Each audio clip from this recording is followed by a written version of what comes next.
भारत का official statement था कि ऑपरेशन सिंदूर अभी खत्म नहीं हुआ है, ये आगे भी जारी रहेगा।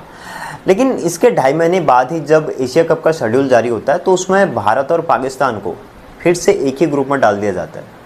यानी कि भारत और पाकिस्तान का मैच अब कंपलसरी रूप से होगा ही होगा, क्योंकि जिस ग्रुप में जो टीमें होती हैं उनके मैच आपस में होते ही होते हैं। अब इसमें जब बीसीसीआई से सवाल पूछे जाते हैं तो बीसीसीआई का आंसर होता है कि भारत पाकिस्तान के साथ कोई बायलैटरल सीरीज़ नहीं खेलेगा, लेकिन अगर मल्टीलैटरल सीरीज़ में भारत पाकिस्तान कहीं भी टकराते हैं तो फिर भारत पाकिस्तान से खेल लेगा। देखिए, पहलगाम अटैक को सिर्फ 3 महीने हुए अभी। भारत के 28 निर्दोष लोगों को धर्म पूछकर मार दिया गया था, लेकिन हम लोग इतने शॉर्ट टर्म मेमोरी लॉस के शिकार हैं कि हम वो सारी चीज़ें भूल जाते हैं। और जब बात क्रिकेट खेलने की आती है तो हम इस बात का बहाना देते हैं कि यार क्रिकेट तो हम खेल ही सकते हैं ना, क्रिकेट को क्यों पॉलिटिक्स से इन्वॉल्व करना। देखिए, अब सवाल ना बीसीसीआई से पूछे जाने चाहिए। बीसीसीआई दुनिया की सबसे अमीर तरीन क्रिकेट बोर्ड्स में शामिल होती है, सबसे ज़्यादा पैसा इनके पास है, इतना ये ad revenue, sponsorship, title sponsorship, इतनी सारी चीज़ों से पैसा कमाता है। लेकिन उसके बावजूद अगर आपको उस कंट्री के साथ मैच खेलना पड़ रहा है सिर्फ इस लालच से कि आपकी स्पॉन्सरशिप अच्छी आएगी, आपको पैसा अच्छा मिलेगा उस मैच से, तो फिर आपके कैरेक्टर पे बहुत बड़े सवाल उठते हैं। उसके बाद ये सारी चीज़ें भी बकवास लगने लगती है कि हम पाकिस्तान के साथ ट्रेड नहीं करेंगे, टॉक नहीं करेंगे, कोई बातचीत नहीं होगी। फिर सारी चीज़ें होनी चाहिए,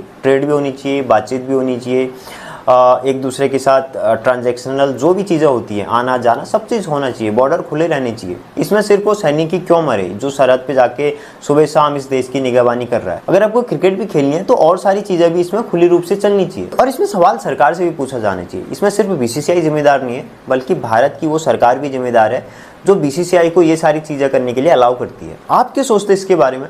14 सितंबर को भारत और पाकिस्तान का मैच होगा, जिसमें पाकिस्तान के फैंस भी आएंगे, इंडिया के फैंस भी जाएंगे और सारी चीज़ें बहुत नॉर्मल दिखेंगी। ऐसा लगेगा कि भारत और पाकिस्तान के बीच में कोई टेंशन ही नहीं है, सब चीज़ नॉर्मल है, बहुत अच्छा चल रहा है। और बेसिकली पाकिस्तान डिप्लोमेटिक तौर पे ये सारी चीज़ें चाहता भी है कि भारत और पाकिस्तान के बीच सारी चीज़ें नॉर्मल हैं, क्रिकेट मैच हो रहे हैं, सारी चीज़ें हो रही हैं, तो कहीं ना कहीं पाकिस्तान डिप्लोमेटिकली इसमें जीतता हुआ नज़र आता है।